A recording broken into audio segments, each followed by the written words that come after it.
London, 1842. Society insists that London never sleeps. That is a charming lie. London does sleep. She only chooses to wake up for scandal. And tonight, my dear listener, scandal stretches and yawns before the sun has even set. Because somewhere between the chiming of the church bells and the rustle of silk gowns, a marriage is quietly collapsing. Not with shouting, not with broken china, but with something much mais cruel: silence. The Duke of Ravenscroft and his Duchess no longer speak to one another. Oh, they exchange pleasantries. They nod in corridors. They appear in the same carriage on Sundays, like polite strangers forced to share a pew. But words, real words. The sort that once turned blushes into promises and glances into vows. Those are long gone. You may be wondering, how does a love story so adored by London become a cautionary tale whispered behind fans? That, of course, is where our scandal begins. Once upon a season, the Duke, Alexander Hartwell, was the sort of man mothers dreamed of and fathers feared. He was powerful. He was impossibly handsome. And worst of all, he was kind. There is nothing so dangerous in a ballroom as a kind duke with a tragic gaze. And then there was Amelia, our Duchess, Amelia Hartwell, born Amelia Fawcett of a well-bred but not particularly wealthy family. She was not the most beautiful woman in London. This was an offense society never quite forgave her for. She was only the woman who made the Duke forget every other face in the room. They were in love. Desperately. Ridiculously. Painfully in love. The sort of love that made debutantes sigh and matrons roll their eyes. The sort of love that made people believe in fairy tales. And as you know, fairy tales are terribly bad for business in London. Then came the night everything broke. A single evening, a single rumor, a single choice. And suddenly, their fairy tale turned into something far more interesting. It turned into a story people could gossip about for years. At the end of last season, in a crowded ballroom on Berkeley Square, the Duchess disappeared. Not for long. Barely an hour, in fact.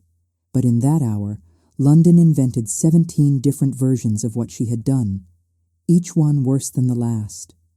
Some swore they saw her slip into a darkened terrace with a mysterious gentleman in a black tailcoat. Others whispered that she had been found in the library with a letter in her hands and tears on her cheeks. One particularly imaginative viscountess declared that the Duchess had tried to run away that very night. With whom? She could not say, but it made a marvelous story over lemonade. What actually happened? Well, that is the mystery our dear Duke has been trying not to think about ever since. Because after that night, Alexander changed. He grew colder, quieter. He stopped reaching for Amelia's hand in the carriage, stopped brushing a stray curl from her forehead, stopped looking at her like she was the only person in London. He did not shout. He did not accuse. He simply withdrew. He built a wall so polite, so distant, that no one could complain, not even his Duchess, and Amelia. She did something even more scandalous. She accepted it. In the mornings, she sat at the long breakfast table, a pot of tea between them, like a diplomatic boarder. She asked after the estate. He answered in short, courteous phrases. She smiled. He nodded.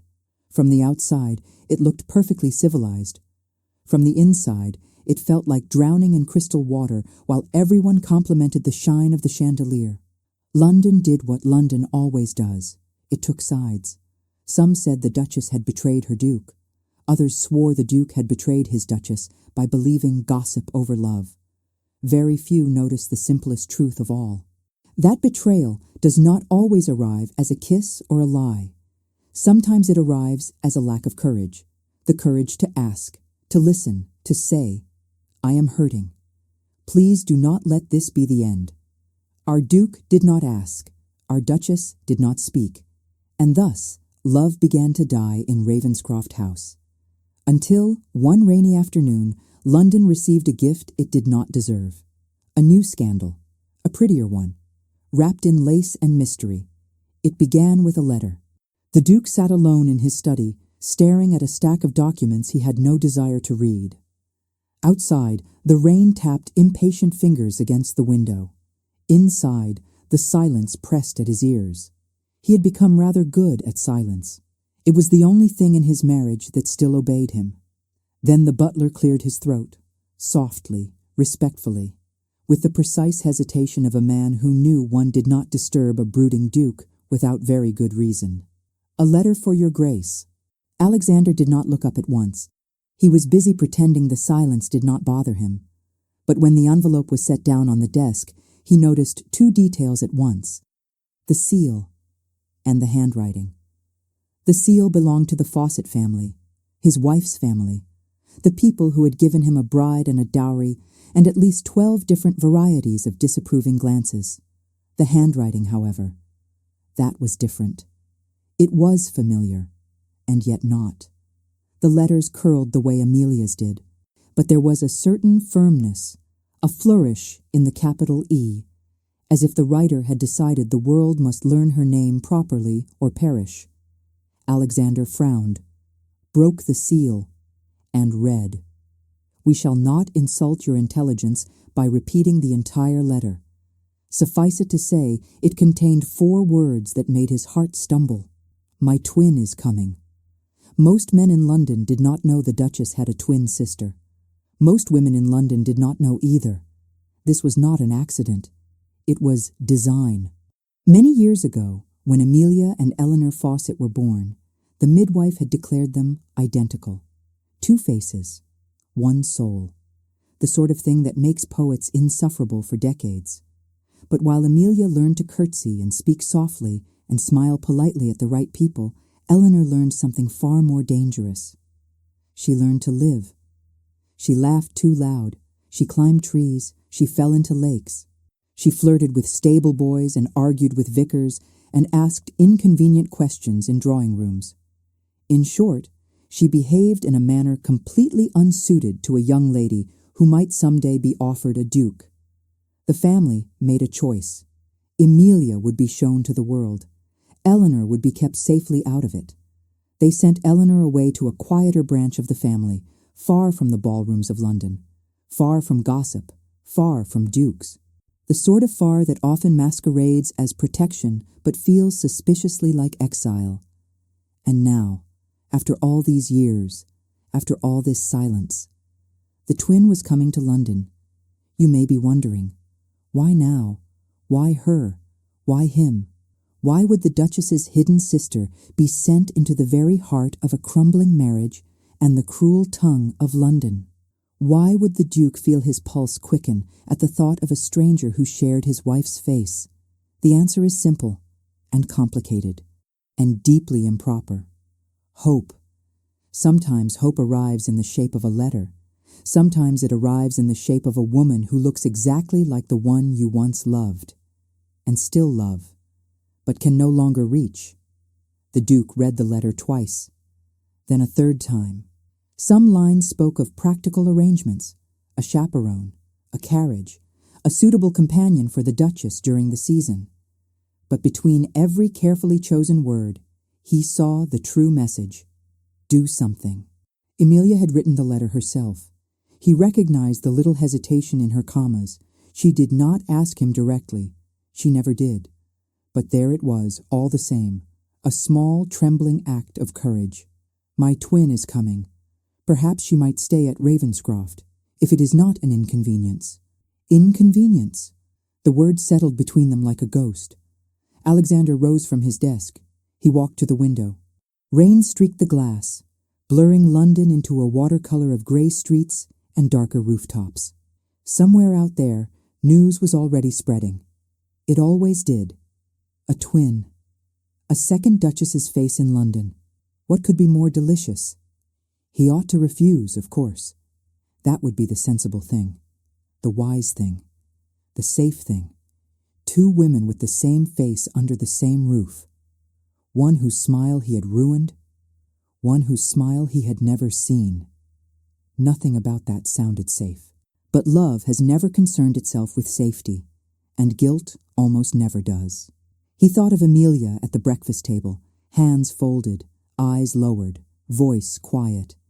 Had she been lonely enough to call for help, or desperate enough to call for a witness? London would say he wished to replace his Duchess with a younger, livelier version. London would say he had grown tired of the wife he had. London would say many things. Let it. For the first time in months, Alexander felt something break through the fog inside him. Not joy, not yet, but movement. A shift.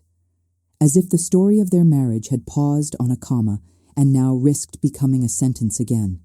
At that precise moment, in a narrow carriage rattling toward the city, Eleanor Fawcett pressed her forehead to the rain-cooled glass and smiled. She had never seen London. Not properly. Not like this, with its chimneys and chaos and impossible promise that anything could happen. Even healing. Beside her, an elderly aunt muttered dark prophecies about city air, city men, and city morals. Eleanor barely heard a word. She was too busy imagining the Duke. She had seen him once, at a distance, on the day of her sister's wedding. A tall figure in perfectly cut black, standing at the altar like a living vow. She remembered the way he had looked at Amelia, as if the world began and ended at her veil, and now that world was broken. They had written the truth in their letters, even if they had tried not to. There had been a misunderstanding, a betrayal of trust, if not of vows, a silence too long, a pride too fierce. If this were a sensible story, Eleanor would have refused to come. She would have said, "You made your choices. You break your own hearts. Leave me out of it." But Eleanor had never been particularly sensible. She only knew that her sister had sounded small on the page. And Amelia was not small. She was gentle, and gentle hearts are often the first to be crushed under the boots of scandal. So Eleanor came, to London, to Ravenscroft, to a house where love had frozen, to a duke who did not yet know that redemption sometimes arrives wearing the wrong face. By the time the carriage rolled through the fog-lined streets and approached Ravenscroft House, evening had begun to fold itself around the city. Candles were being lit behind high windows. Lamps glowed along the square. Carriages clattered past, carrying gowns and secrets toward the nearest ballroom. Inside Ravenscroft, Emilia stood at the top of the staircase. Her hands trembled inside soft gloves. She told herself it was only the chill, not fear, not hope. Below, the front door opened. The butler bowed.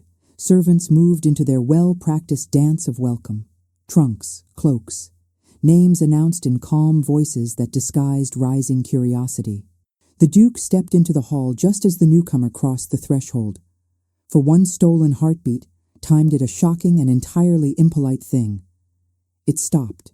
Amelia saw her own face standing in the doorway. Her own eyes, her own mouth, her own unruly dark curls, only half tamed by travel. The Duke saw his wife twice. Once at the top of the stairs, once on the black and white marble floor.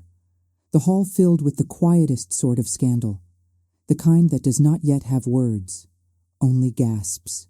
Eleanor smiled, low and bright and entirely unafraid. "Your Grace." She curtsied to the Duke, then lifted her gaze to the Duchess.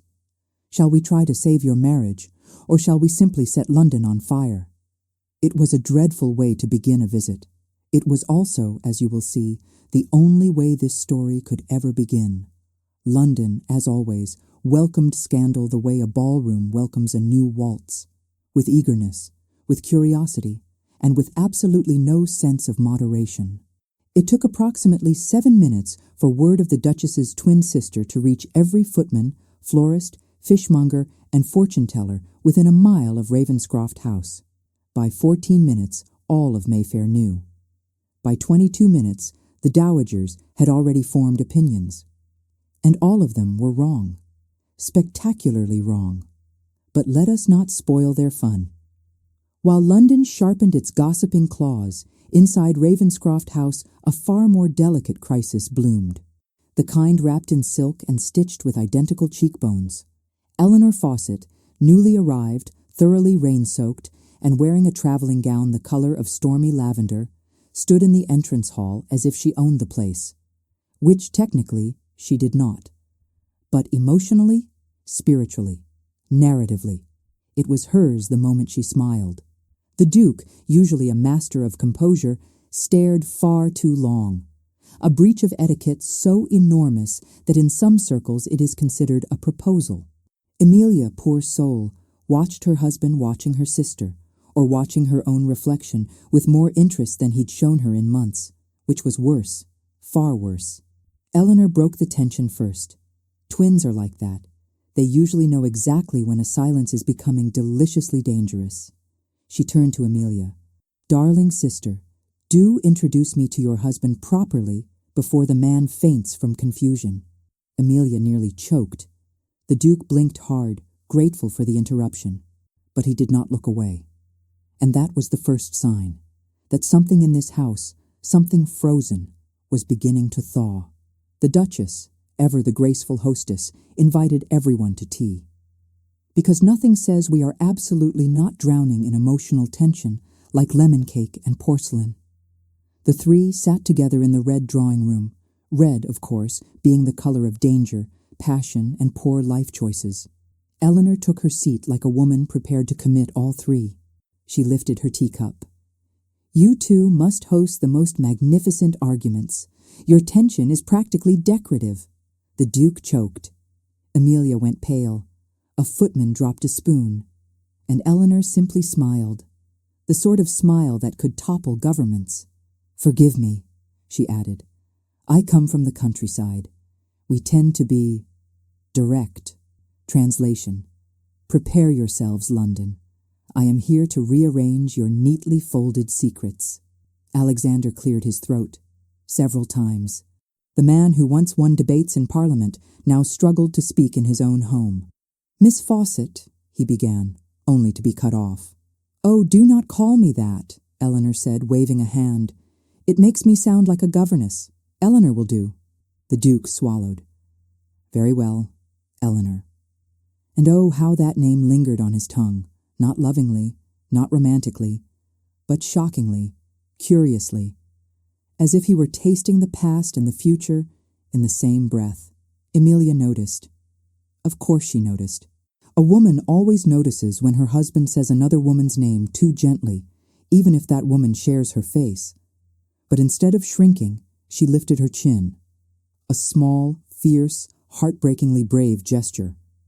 Because something in her, something tired and wounded, suspected that this visit was not meant to replace her, but perhaps to save her. It happened sooner than expected. London is full of corridors, servants, and shadows. Perfect ingredients for confusion. Later that evening, after tea and tension, the Duke walked past the lantern-lit corridor leading toward the library. He paused when he saw her, a woman standing alone, dressed in pale blue silk, head bowed over a book, chest rising softly with quiet breath. "Emilia," he murmured. The woman turned and smiled. Not Emilia's shy curve of lips, but a sharp, wicked grin. "Wrong sister, Your Grace. Eleanor." The Duke stepped back. "I apologize. I mistook—" "So, I gathered." Eleanor slid the book back onto the shelf. Her eyes glowed with the thrill of mischief. "Does it frighten you?" The Duke stiffened. "I beg your pardon? That you might look at me and forget who you married." He froze. Eleanor had crossed a line no one else dared cross. And yet, the air between them crackled. Not with romance, but with truth. "I do not forget my wife," he said, quiet, firm, aching. "But she forgets me, more each day." Eleanor's expression softened, just a little, enough to break the tension. "Then perhaps," she whispered, "I am here for the right reason." A chill passed through the corridor. Not cold, premonition.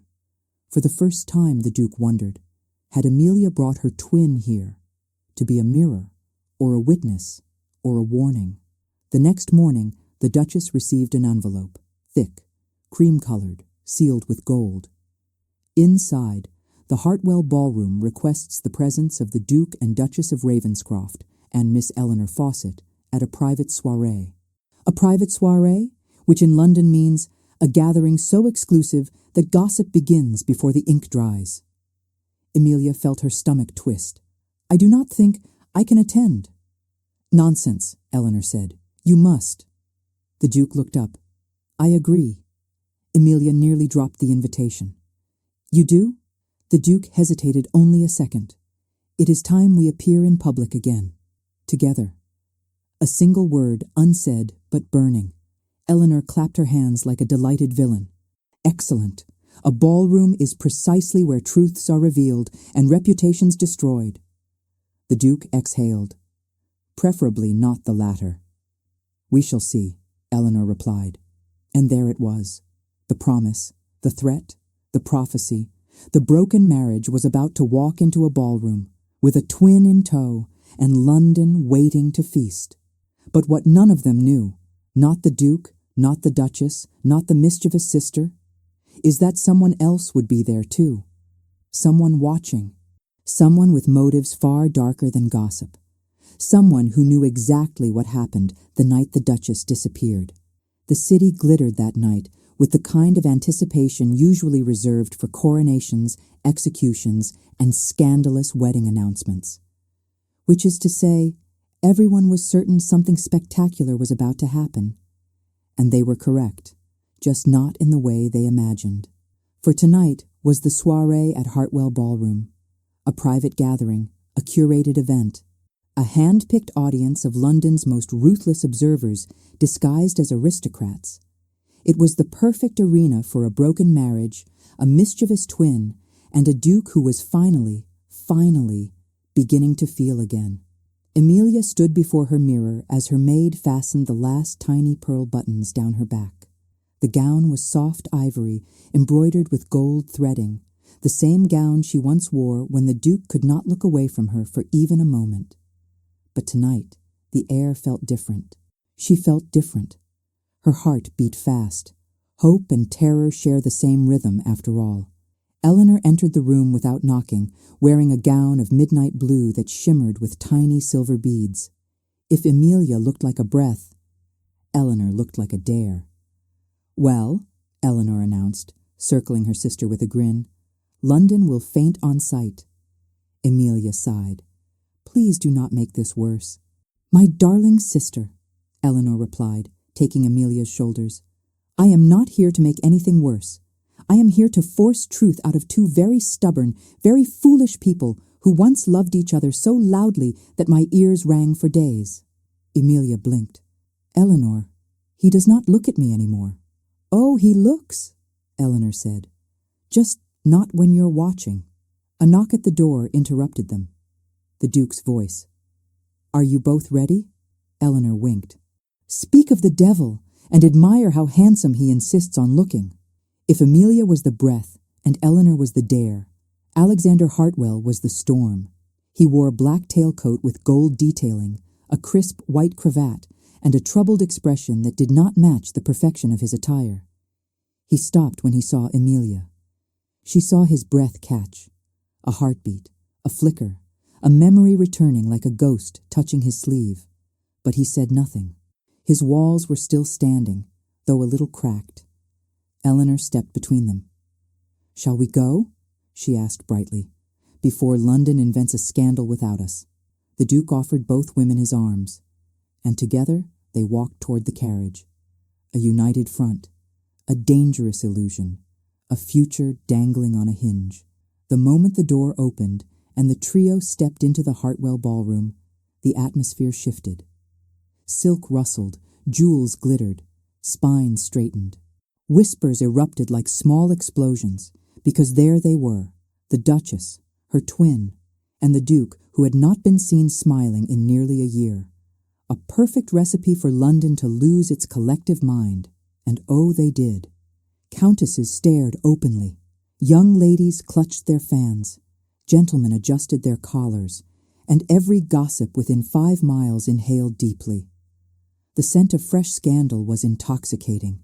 Emilia felt her pulse pounding. She wished to melt into the parquet floors. Eleanor, however, took in the room like she was about to perform a magic trick. "I do adore an audience," she murmured. The Duke stood straight, shoulders tense, gaze scanning the crowd. He did not like the way men stared at his wife, nor the way they stared at the twin, nor the fact that both women seemed suddenly out of reach. For a man who had once taken love for granted, jealousy was an uncomfortable new coat. A violin struck its first note. A waltz bloomed across the ballroom. The Duke turned to Amelia. "Would you honor me with this dance?" Her breath hitched. It had been months, since he'd asked her for anything at all. But before she could answer, Eleanor cut in smoothly. "Oh, how lovely! You dance with the Duchess, and I shall dance with—" She scanned the room. Her gaze landed on a smug, overdressed gentleman with a peacock-blue waistcoat and a smirk that suggested he thought very highly of his own existence. "Him," she declared, much to his delight. The Duke offered Amelia his hand again. This time, she accepted. The crowd parted around them like the Red Sea, hungry for spectacle. And then they danced. Slow, careful, beautiful. The Duke's hand at Amelia's waist felt like a memory she wasn't sure she wanted to touch. His eyes remained guarded, but softer, almost apologetic. "You look—" he began, then stopped. Words failing him. A rare miracle. Amelia's voice trembled. "I was not certain you would ask me." His hand tightened. "I should have asked sooner. A confession, small but real." Their steps aligned perfectly, as if their bodies remembered everything their hearts had forgotten. But then, a shout, a crash, a woman's startled cry. The music faltered. The dancers froze. All eyes turned toward the southern balcony, where a figure stood watching, half shrouded in shadow, silent, unmoving, familiar. Amelia felt a bolt of ice down her spine. The Duke whispered, "Not possible." Eleanor, breathless from her dance, whispered back, "Oh, I assure you, whoever that is, they are here for trouble." The shadow shifted. The candlelight flickered, and the Duchess recognized the posture, the tilt of the head, the coldness in the stance. It was someone she had hoped never to see again. Because that figure, that silhouette, was present on the night she disappeared for an hour. The night everything fractured, the night the rumors were born. But the figure vanished before Amelia could speak. The Duke turned to her sharply. "Amelia, who was that?" Her lips parted. Her voice failed.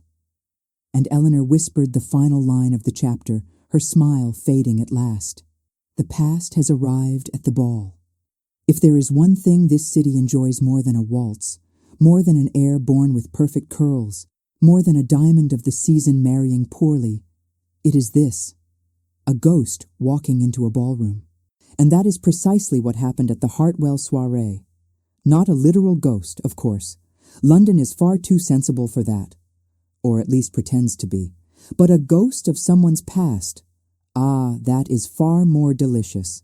And on that balcony, caught in the flicker of candlelight, stood a spectre both the Duke and the Duchess secretly feared. The figure had vanished before anyone could reach him, which is what true danger does. It shows itself only long enough to remind you it has not forgotten your name. The music tried to resume, but gossip travels faster than violin's tune. Within seconds, the entire ballroom hummed with questions. Who screamed? Who fell? Who fainted? Who was on the balcony? And, most importantly, was it a lover? Every scandal is eventually reduced to that question. The Duke led Amelia to a quiet alcove behind a curtain of velvet and shadow. He was pale, a rare, unsettling sight. Dukes are not meant to look shaken. It disrupts society's sense of order. "Amelia," he whispered, voice low, "tell me you saw him too." She swallowed, hard. I did. Who was he?" The question landed like a blade between them. Amelia closed her eyes, not in guilt, but in dread.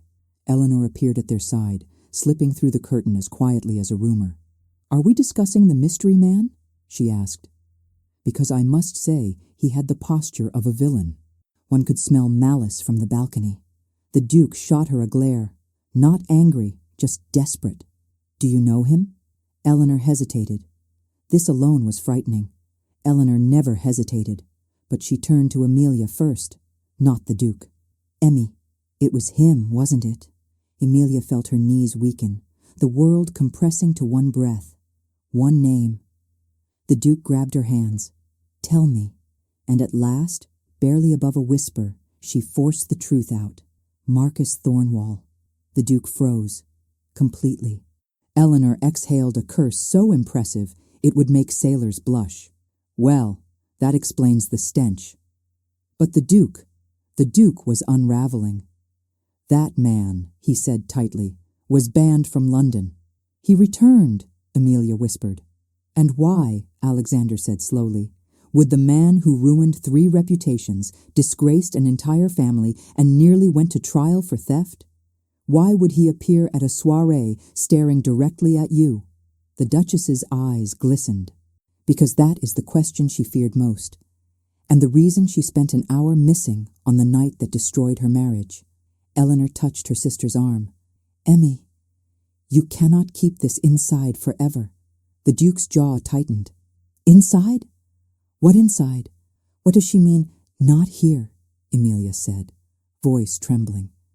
Not in front of all these people. And indeed, the ballroom buzzed with curiosity.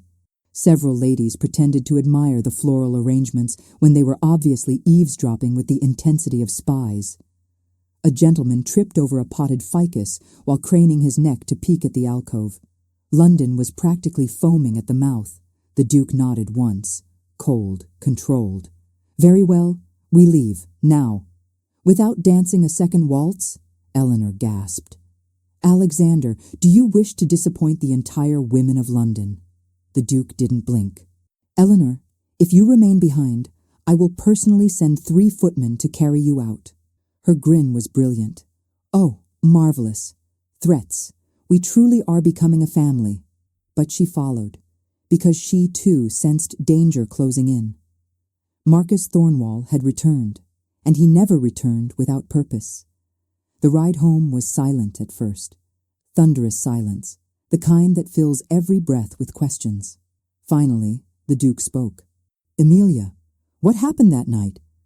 Her fingers tightened around her gloves. She stared at the rain streaking down the carriage glass, shimmering like falling stars. Eleanor nudged her softly. Tell him. Amelia inhaled, a deep, painful breath. He cornered me, she whispered. Marcus? On the terrace. The Duke's entire body tensed. Eleanor looked murderous. He said he had something to show me. Something about my father, about money missing from the estate. The Duke's eyes widened, shock replacing anger. He had a letter, Amelia continued. I followed him only for a moment, to the library, to see the letter. The Duke leaned forward. And? Amelia swallowed again. Her voice grew faint. There was no letter. It was a trap. Eleanor cursed again. The Duke's hand clenched into a fist. What did he do? Nothing, Amelia said quickly. He spoke. He threatened. He implied he knew secrets about my family. He said he could destroy us. Destroy you. Destroy our marriage. And you believed him? No, she whispered. But I was afraid. The Duke's voice cracked, only barely, but enough to shatter the space between them. Then why did you not tell me? Amelia finally looked at him, eyes full of months of silence, hurt, longing. Because when I returned, you wouldn't look at me. Oh, London. For all its cruelty, even it would have wept at that moment. Eleanor pressed a hand to her heart. Alexander, she murmured. Do you understand now? The Duke did not answer. Not aloud. But his face, his eyes, revealed a truth he had refused for too long. He had believed gossip over the woman he once adored. He had let silence replace love. He had built his own heartbreak with his own hands. The carriage slowed before Ravenscroft House. Thunder rumbled overhead, and as the Duke stepped out, he said only one thing. Amelia, tomorrow you tell me everything. Not a plea, not an order, a promise. But inside the shadows of the estate gate, someone else listened, someone who should not have been there, someone who whispered into the storm, she will not have the chance. Dawn rose reluctantly, as if even the sun doubted whether it should illuminate whatever scandal London had now cooked overnight. And indeed, it had cooked plenty. By morning, every servant, seamstress, and seasoned gossip had settled on one shared belief. The Duchess had been seen arguing with a man on the balcony. Some claimed it was a lover, some insisted it was a blackmailer, but all agreed on one thing. The Duke of Ravenscroft was no fool, and no fool tolerates betrayal, real or imagined. It was a magnificent lie, but lies, like lace, are rarely sturdy. Inside Ravenscroft House, the truth began shaking its chains. Alexander Hartwell did something extraordinary the next morning. He appeared at breakfast first. This alone sent 2 maids into prayer, 1 footman into confusion, and the butler into existential crisis. The Duchess always arrived first, the Duke always last. It was their routine, a tragic ballet of avoidance. But today he sat in his chair, waiting, determined, awake in ways he had not been in months. When Amelia entered, dressed in soft lavender muslin with her hair pinned simply, she paused.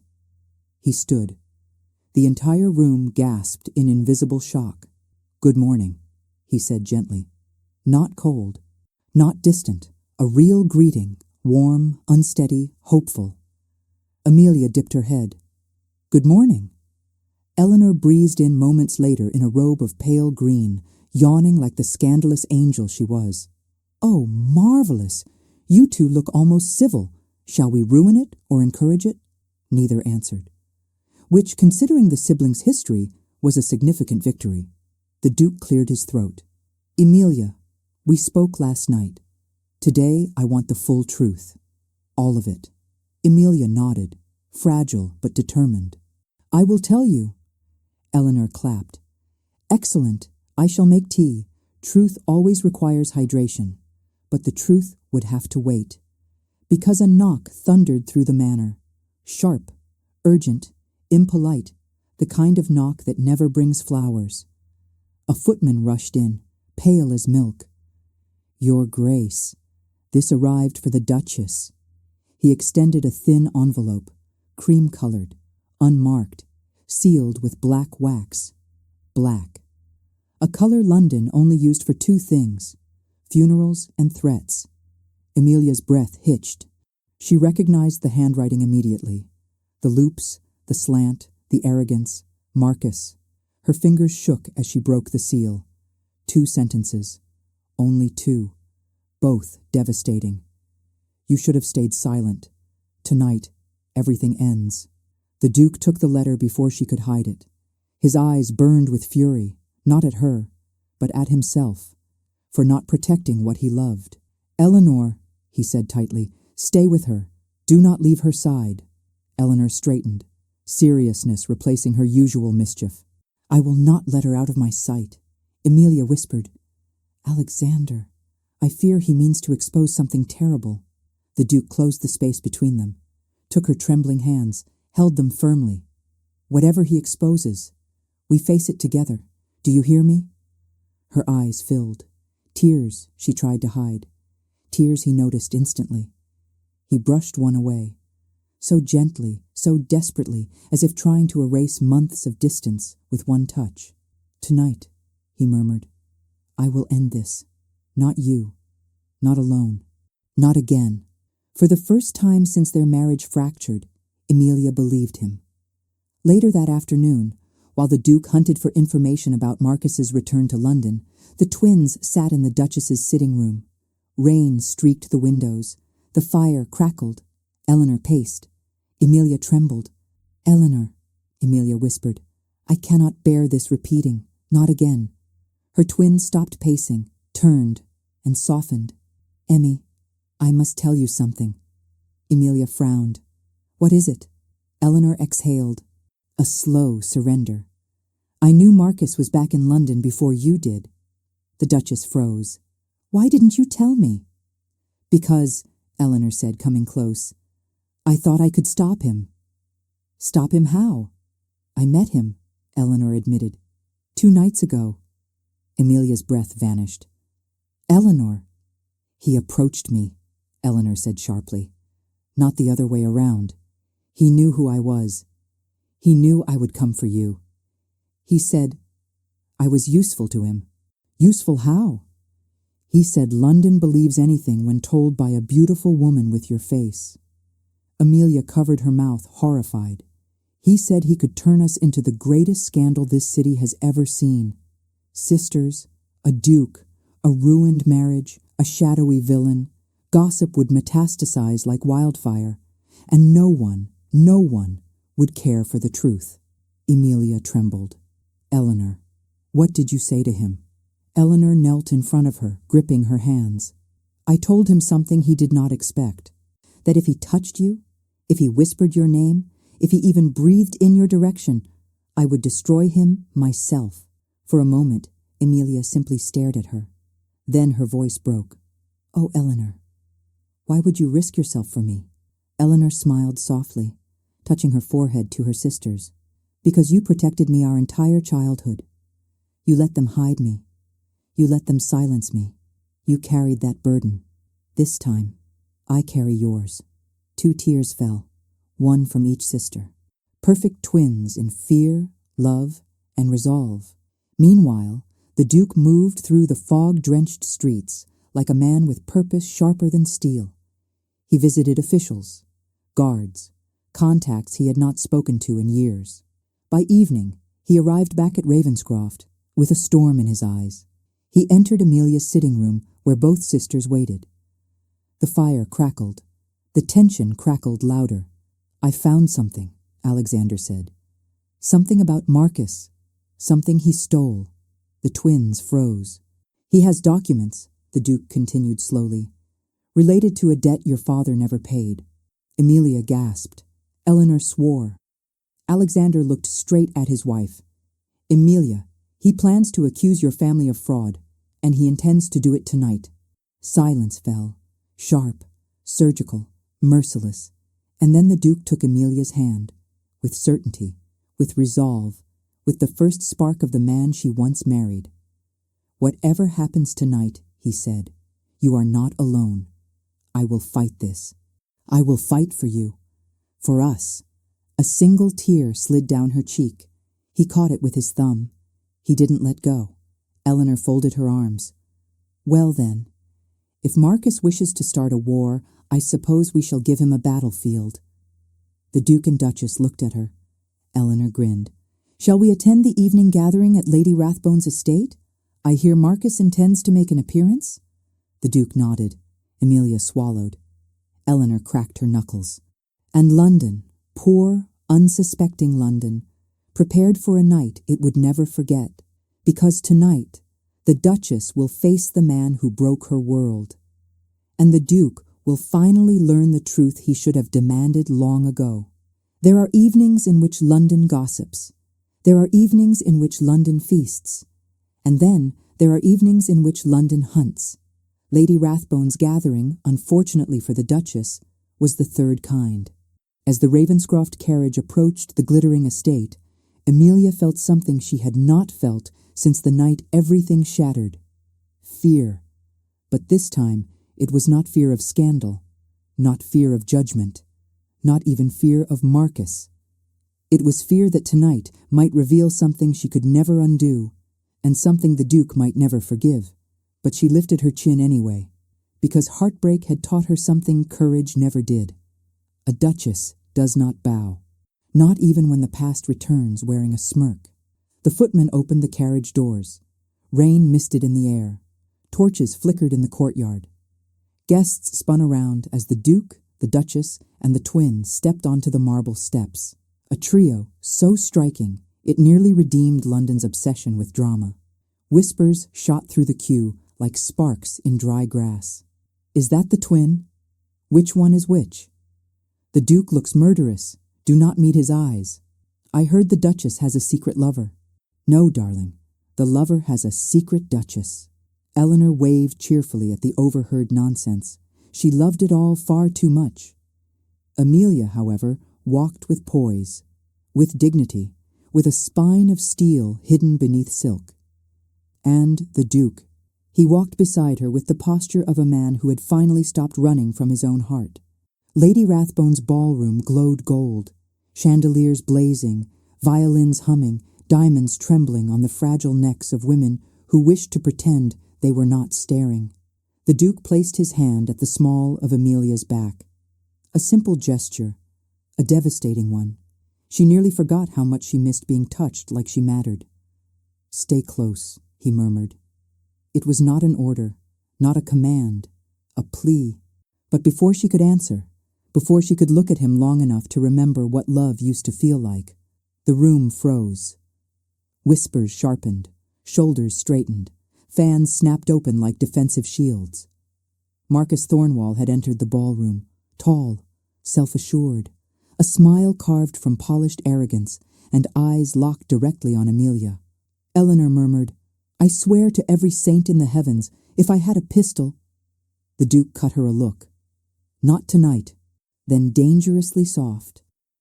"Unless necessary." Marcus approached with a swagger that belonged only to men who mistake cruelty for charm. He bowed, shallow, mocking.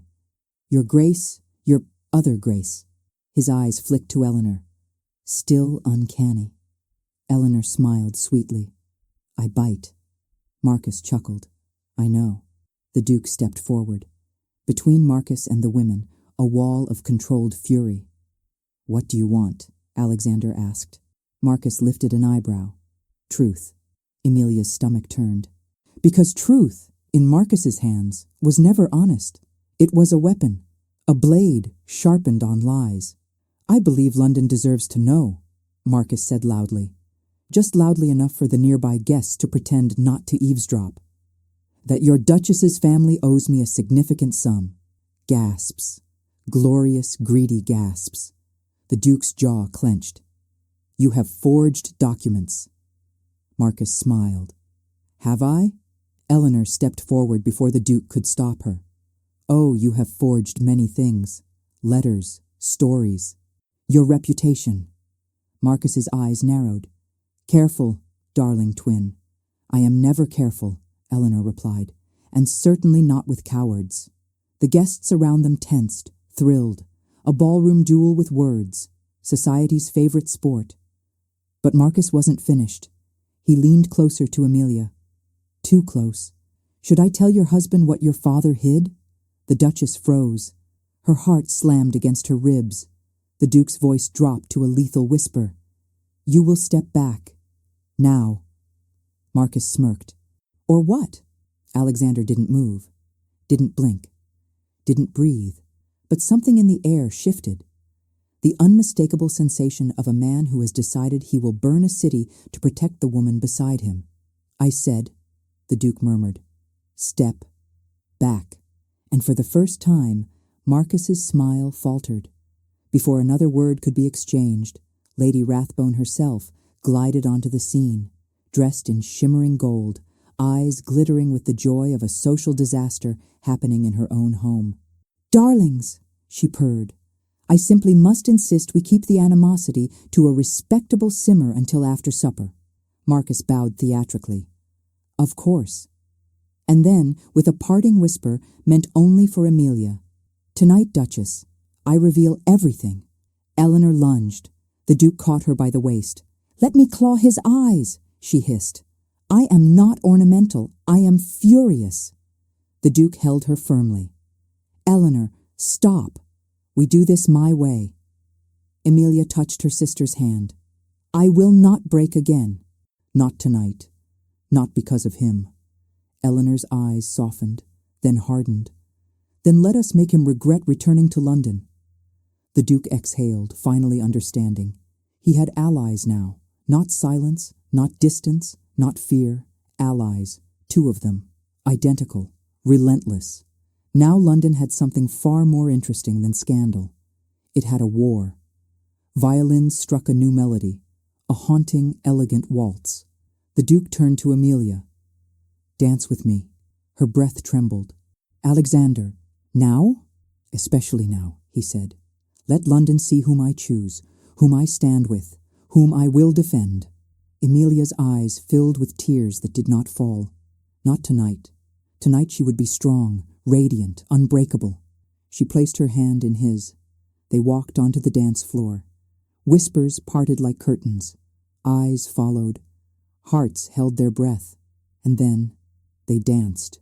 Not carefully, not distantly, but fiercely, desperately, beautifully. As if reclaiming every moment their silence had stolen, every promise they had let wither, every ache they had swallowed alone. Emilia looked up at him. Alexander. He held her closer. Tonight, I stand with you. Her voice cracked. And tomorrow? His grip tightened.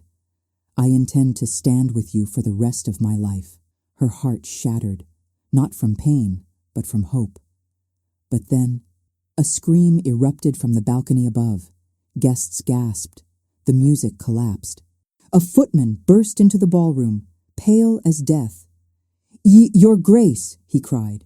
It's Marcus Thornwall. He's been attacked. The ballroom exploded into chaos, and the Duke whispered the chapter's final line, voice dark as storm clouds. Someone wants to silence him before he speaks. There are cries that echo for minutes, and há aqueles que ecoam pela vida inteira. Marcus Thornwall's scream, high, sharp, echoing from the balcony, foi do segundo tipo. The music died. The ladies choked. The gentlemen swallowed each other by the collar.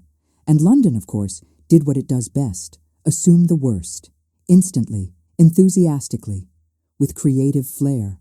The Duke pushed him. No, the Duchess did it. I always said she had quiet violence.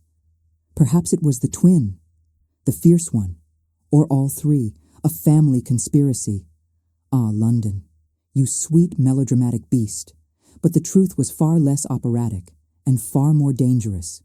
When the Duke and Duchess reached the balcony, Marcus lay on the polished marble floor, clutching his shoulder, blood seeping through his coat.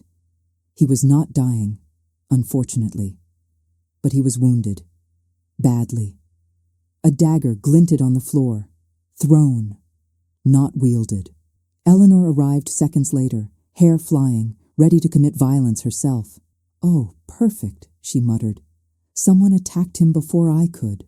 Marcus groaned dramatically. More theatrics que d'or real. But his eyes burned with something Emilia recognized instantly. Vindictive delight. He wanted this. He wanted to be seen wounded. He wanted a scene. He wanted the Duke and Duchess to be the center of the scandal. The Duke knelt beside him anyway. Who did this? Marcus's lips curved in a slow, poisonous smile. I believe it was meant for your Duchess. The words sliced the air. Guests gasped. Someone dropped a champagne glass that shattered like fragile reputations. Emilia froze. The Duke rose instantly, fury flashing so violently that even the bravest gossip took a step back. Explain, he demanded. Marcus coughed pathetically. The attacker whispered your wife's name before he struck. Emilia shook her head. That's not possible. Why would anyone... Eleanor grabbed her hand. Oh, Emmy, because if Marcus is telling the truth, and I detest admitting he might be, then someone in this room wants you gone. The Duke's voice dropped to a terrifying calm. Marcus, what did you bring with you tonight? Marcus smirked. Proof. Proof of what? A scandal your Duchess's father spent years hiding. He paused, savoring the moment. And one your marriage cannot survive.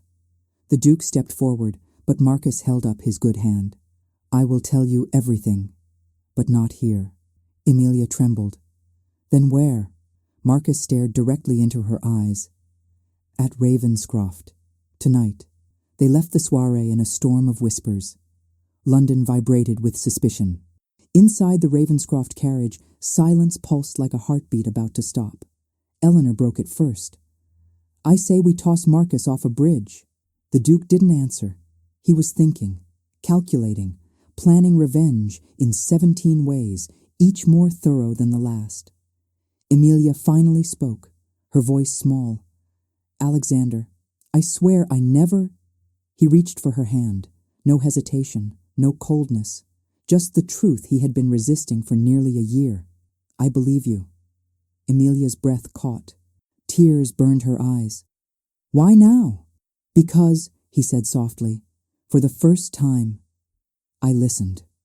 Eleanor sniffed dramatically. Oh, marvelous. I adore character development. But then the Duke added something unexpected, soft, wounded, real. And because losing you terrifies me more than any truth he could reveal. Emilia broke, quietly, silently, but completely. The Duke pulled her into his arms. No audience, no ballroom, only truth. And for the first time in months, she let herself rest on his chest. The carriage rolled through the fog like a confession seeking absolution. Ravenscroft House appeared in the night, like a dark, quiet fortress. But the moment the carriage stopped, the butler rushed outside, breathless, panicked. Your Grace, someone forced their way inside. The Duke stiffened. Emilia's heart plummeted. Eleanor already reached for the nearest object she could use as a weapon, a decorative umbrella, but she made it look lethal. The Duke barked, Who was it? We do not know, Your Grace. But something was left in the Duchess's study. They rushed inside, servants whispering, candles trembling. Fear thick as the fog outside. The Duchess's study door was ajar. A single candle flickered inside. And on the desk, a box, small, black, unmarked. Emilia's knees nearly gave way. Eleanor steadied her. The Duke opened the box. Inside was a single sheet of paper. On it, a map, a hand-drawn map of Ravenscroft grounds. But it was altered, twisted, marked with a red X beside the greenhouse, and beneath it a message in the same handwriting as Marcus's earlier letter. Midnight. Come alone, or the Duchess pays the price. Eleanor swore loudly. So now we're in murder territory. Wonderful, absolutely wonderful. Emilia clutched the Duke's sleeve. Alexander, what does this mean? It means, he said darkly, someone is playing a game Marcus cannot control. Someone else wants to destroy us. Eleanor's eyes widened. You think Marcus wasn't the attacker? The Duke shook his head slowly. No. Marcus is many things, but he is not reckless enough to stab himself at a public event. And the map? Emilia whispered. Alexander looked at her, then at the map, then at the storm outside. It's a trap, he said. But tomorrow we step into it together. But he was wrong, because as midnight approached, as thunder cracked the sky open, Emilia rose quietly from her bed, slipped into her cloak, and went alone to the greenhouse. Exactly as the note demanded. Some storms arrive with thunder. Others arrive with truth. Tonight, unfortunately, brought both. Midnight drenched the Ravenscroft estate in silver rain. Lightning carved the sky like a violent artist. And the Duchess, cloaked, trembling, determined, crossed the gardens alone. She should not have. She knew this. The note had insisted she come alone. Eleanor had begged her not to. The Duke would have carried her over his shoulder to stop her if he'd known. But pain does strange things to the brave. And guilt does even stranger things to the gentle. Tonight, Emilia walked into danger because she refused to let anyone suffer for her again. Not her sister, not her husband, not even Marcus. The greenhouse stood ahead, a glass palace glowing weakly through the storm, a sanctuary in daylight, a trap at night. When Emilia reached the door, she hesitated only one breath, one heartbeat, one final chance to turn back. She stepped inside. Warmth enveloped her. The scent of orchids and damp soil filled the air. Rain drummed against the glass roof like 1,000 urgent warnings. Good evening, Duchess. She spun. Her breath faltered. Marcus Thornwall stood among the shadows, coat torn, shoulder bandaged hastily, smile venomous. You came alone, he said. How admirably foolish. Emilia's pulse roared. Why summon me? Haven't you done enough? Marcus stepped closer. His eyes glittered with a madness carefully wrapped in charm. Oh no, Emilia, my part in this is merely supportive. Supportive, he chuckled, of the true mastermind. Emilia backed away, slowly, carefully, until her shoulders hit a table covered in roses. "Marcus, who else is involved?" He smirked. "Someone you trust." Lightning exploded across the sky. The greenhouse shook, and from behind a row of tall ferns, a second figure emerged. Emilia froze. Her blood turned to ice. It was before the figure stepped fully into the light. The greenhouse door slammed open. Wind rushed in. Rain sprayed across the floor. And the Duke stormed inside like a man who had decided the world would burn if it touched his wife. "Emilia!" she gasped. "Alexander! No, go! It's a trap!" He crossed the room in 3 strides, pulling her behind him. She felt his heartbeat hammering against her shoulder. He was terrified for her. Marcus sighed. "Oh, splendid. Now we have an audience." The Duke's voice dropped into lethal softness. "Step back from her." Marcus lifted both hands. "Gladly. She is no longer mine to handle." Emilia whispered urgently into Alexander's arm. "There's someone else here." "I know," he murmured back. "I followed them." Marcus's smile stretched. "Then perhaps you've realized what I've been telling you for months." "What?" Alexander growled. "That your precious Duchess isn't the problem." Emilia stiffened. The Duke's grip tightened. Marcus pointed behind them. "To the true saboteur." The second figure stepped into the dim lantern light at last, revealing a woman, tall, elegant, dressed in deep hunter-green silk, hair perfectly arranged, eyes sharp enough to pierce steel. London's favorite whisperer, the widow with endless connections, the woman whose smile built reputations and whose silence destroyed them. Emilia staggered back. "No. Why would you—" Beatrice lifted her chin. "Oh, my dear, why wouldn't I?" The Duke's face hardened with betrayal. "You helped us. You visited Emilia. You supported her." Beatrice gave a cold laugh. "I supported deception. Yours, specifically." Lightning flared. Rain hammered the roof. Truth cut sharper than any dagger. Beatrice continued, voice almost bored. "You ruined my chances years ago, Alexander. You chose her. The quiet little Duchess with soft eyes and softer heart. And London forgot about me." The Duke stared at her, stunned, horrified. "Beatrice, is all of this because I did not marry you?" She smiled. "Rejection creates inspiration." Emilia finally found her voice. "You tried to destroy my marriage? Out of jealousy?" Beatrice shrugged. "Jealousy, bitterness, boredom? Choose whichever word feels most poetic." Eleanor, who had arrived silently behind them and was now wielding a garden spade like a sword, hissed, "I swear on every saint I will plant you under the roses." Marcus stepped closer to Beatrice. "Shall we tell them the rest?" Beatrice nodded elegantly. "Do." Marcus turned to the Duke and Duchess. "We meant to reveal that Emilia's father took money meant for the estate, to disgrace you, to fracture your marriage completely." The Duke stared. "You forged documents!" "Yes," Marcus said cheerfully. "But the twist?" He tapped his temple. "A brilliant one. Was hers." Beatrice smiled thinly. "I knew London would adore a scandal involving twins, so I had Marcus follow Emilia last season. I fed rumors. I seeded doubt. I created the perfect storm." Eleanor swung the spade. The Duke stopped her mid-air. Beatrice continued, voice dripping malice. "You were meant to crumble, to accuse her, to leave her." She pointed at Emilia. "And she was meant to run." Emilia flinched. The Duke's heart shattered at the sight. "But then," Beatrice said irritably, "you invited the twin." Eleanor smiled with feral sweetness. "You're welcome." "And now," Beatrice sighed, "we must end this another way." She reached into her cloak. Emilia gasped. Alexander pulled her close. Eleanor raised the spade again. But Marcus shouted, "Wait, Beatrice, don't!" Too late. Beatrice pulled out. A vial, glass, dark liquid, deadly. She uncorked it with a snap and whispered, "Good night, Duchess." She lunged. Time fractured. Lightning froze the scene in white light. The vial tilted. The poison spilled.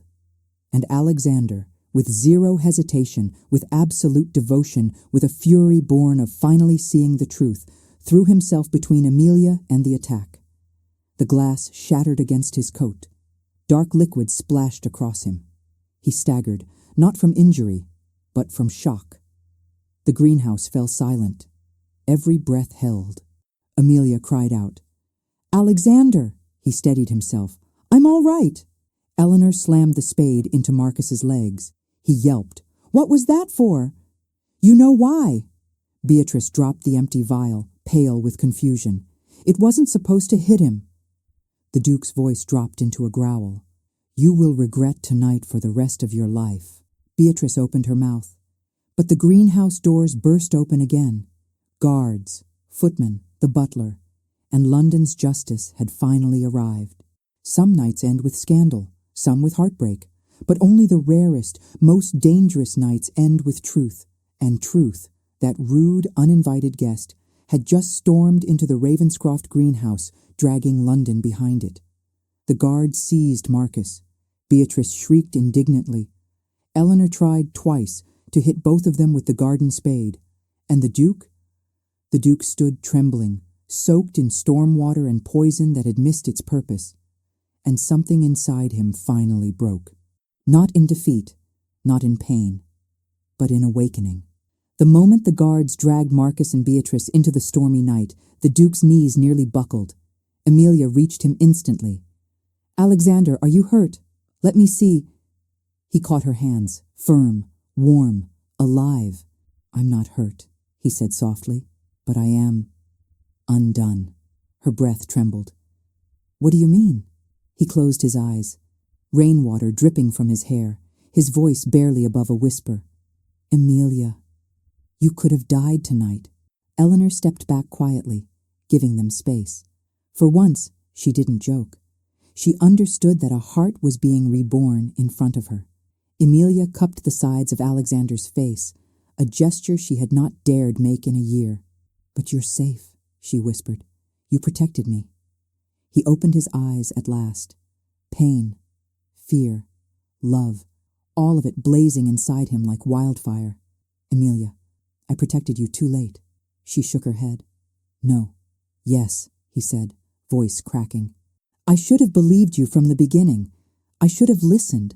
I should have seen you, really seen you, instead of trusting a rumor over you." Her throat tightened. "Alexander." But he kept going, faster now, afraid she might slip away if he stopped. "You stood alone with pain you should never have carried. I shut you out. I punished you for a wound you did not cause. I let silence replace love." Tears finally spilled down her cheeks, slow, trembling, unstoppable. "And still," he whispered, "you walked into danger tonight to protect me. Why?" Emilia swallowed. "Because, even after everything, I never stopped loving you." His breath vanished. His heart collapsed. Eleanor gasped behind them like an overly invested spectator in a romance novel. The Duke touched Emilia's cheek, gently, reverently, as if rediscovering something sacred. "I do not deserve you," he whispered. She leaned into the touch. "You're wrong. You're the only man I ever wanted." The storm raged. Thunder shook the glass. The lantern flickered. And they stood there, two people who had been broken, betrayed, misunderstood, and manipulated, yet somehow still tethered by something stronger than scandal. The Duke took a shaky breath. "There is something I must tell you. Something I have been terrified to say." Emilia froze, not from fear, but from anticipation. He held her hands, both of them, as if anchoring himself. "When you disappeared for that hour months ago, I convinced myself you had betrayed me." Emilia winced, not in anger, but in grief. "I know. And I told myself," he continued softly, "that withdrawing from you would protect my pride, my heart." Emilia's tears fell again, slow, heavy, beautiful. "But instead," he whispered, "I destroyed both of us." She stepped closer, close enough that their foreheads nearly touched. "I was afraid," she admitted. "Afraid that if I told you the truth, And you didn't believe me. It would hurt more than any lie Marcus could invent. The Duke's breath hitched. You thought my disbelief would break your heart more than anything he could do? She nodded. Yes. Alexander swallowed, the realization hitting him like a blow. You loved me that deeply? Her voice cracked. I still do. The Duke trembled, shaken, moved, ruined. Eleanor, he murmured without looking away from his wife. Leave us. Eleanor raised both hands. Oh, gladly. I can feel the romantic tension melting my spine. Then she slipped out the door, leaving them alone, at last. The Duke touched Amelia's waist, tentative, afraid, hopeful. I want, he whispered, to earn back your trust. Amelia looked up at him, eyes shining, voice trembling. You already have. He inhaled sharply and leaned in, slowly, as if asking permission with every breath. Amelia's heart thundered. The world blurred. She rose on her toes, but just before their lips touched, she whispered, Alexander, if we do this, promise me you won't pull away again. His thumb brushed her cheek. I will never pull away from you again. Never. Their lips were a breath apart, a heartbeat, a miracle. Then, a loud crash echoed from the corridor. Eleanor's voice rang out. Oh, absolutely not. You are not going to faint in my hallway, Marcus Thornwall. If you die, it will be on purpose, not out of dramatics. The Duke groaned. Amelia nearly laughed. Nearly. Their moment shattered, but not in a way that hurt, in a way that promised more, much more. Alexander pressed a soft kiss to her forehead instead. A vow. A beginning. Tomorrow, he whispered, we rebuild everything. Amelia nodded, and for the first time in a very long time, she believed him. But tomorrow would not go as planned. For hiding behind the greenhouse door, someone else had been listening, and they whispered, the Duchess cannot survive the truth yet to come. For once in its dramatic existence, London awoke to silence. No thunder, no screams, no scandal racing through the streets with sharpened claws. Only calm, gentle, unnaturally delicate, as if the city itself sensed something sacred was about to happen. Inside Ravenscroft House, the Duchess sat in her window alcove, wrapped in a shawl, the first rays of dawn painting her in pale gold. She had not slept, not really, but she felt awake, fully awake, for the first time in months. Her heart was no longer a broken, trembling thing. It was steady, hopeful, ready. A soft knock sounded. She turned. The Duke stood in the doorway, not armored in pride, not hiding behind distance. Just a man, vulnerable, handsome, in a slightly disheveled tailcoat he had clearly forgotten to remove, who looked at his wife as if seeing her for the first time. Amelia, he said softly. May I come in? She nodded, breath catching. Yes. He stepped forward, slow, intentional, each stride a confession. When he reached her, he knelt, before the Duchess he had married, lost, and now longed to win back. Her eyes filled instantly. Alexander, what are you doing? Something, he whispered, taking her hand. That I should have done the moment I realized how deeply I had wounded you. Her heart pounded. Alexander, he kissed her knuckles gently, reverently. I failed you. I doubted you. I let silence tear us apart when love begged me to fight. And you held on to a marriage I had already abandoned. A tear slid down her cheek. He lifted his hand and wiped it with his thumb. I am asking, he continued quietly, not for forgiveness. I do not deserve that yet, but for a chance to love you again, properly, fully, without fear, without pride. Her breath trembled. Alexander. He looked up at her then, eyes raw, unguarded, shining with devotion he could no longer deny. I love you, Amelia. I never stopped, and I will spend every day proving it, if you let me. Amelia cupped his face with trembling hands. You foolish, stubborn man, she whispered, voice thick with emotion. I never wanted perfection. I only ever wanted you. His breath caught. Amelia. Yes, she said softly. Yes, I will let you love me again. He rose to his feet, hope blazing in his eyes. Truly? She smiled, the kind of smile he had ached for in silence. Truly. And something in him broke, beautifully this time. He reached for her waist. She met him halfway, and then, finally, they kissed. Not timid, not careful, not rehearsed, but full, deep, desperate and grateful all at once. A kiss that rewrote every moment of silence. A kiss that healed the wound neither had dared touch. A kiss that London would gossip about for decades, if anyone had been lucky enough to witness it. When they parted, breathless, foreheads touching, Amelia whispered against his lips, "Promise me one thing. Anything. No more silence, no more distance. If something threatens us, we face it together." He closed his eyes, nodding. Together. Always. Oh, for heaven's sake!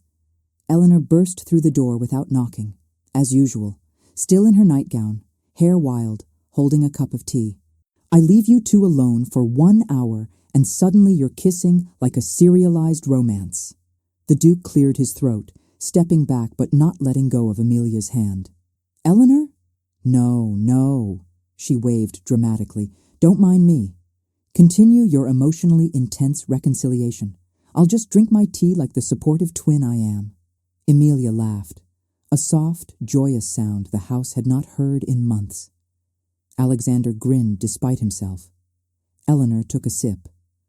And when we're all done celebrating love reborn, someone needs to tell me which of you intends to handle the avalanche of gossip London is about to throw at our heads. The Duke squeezed Amelia's hand. I will. Amelia squeezed back. We will. Eleanor sighed contentedly. Oh, good. I love teamwork. Later that day, as the rain cleared and sunlight bloomed across the grounds, the Duke and Duchess walked together through the gardens. No distance between them. No hesitation. His arm wrapped around her waist, her head resting gently on his shoulder. Amelia, he murmured. There is something else I want. She blushed. And what is that? A future with you. A new beginning. And perhaps... He paused, lips brushing her hair. Children, laughing in these halls, filling this house with noise instead of silence. Her heart melted. I would like that. He kissed her temple. Then we shall have it. Hand in hand, they stepped into the blossoming path, not as a broken couple, but as two souls choosing each other again. And Eleanor, watching from a distance with her usual mischievous grin, whispered to herself, It seems love does bloom in London, after all. London waited weeks for the scandal to explode. It never did. Marcus faced justice. Beatrice vanished to the countryside, very much not by choice. And the Duke and Duchess? They became the couple London adored, the marriage reborn. The romance whispered about behind fans, not with cruelty, but with longing. And some nights, when they danced alone in their candle-lit ballroom, the Duke would whisper against Amelia's ear, I love you more now than I did the day I married you. And she would smile and answer, That is because now you love me truthfully. Sometimes love does not end. It simply loses its way. And when two hearts choose courage over pride, truth over silence, and devotion over fear, love finds its way home again. If this story touched your heart, don't forget to subscribe, like, comment, and share this video.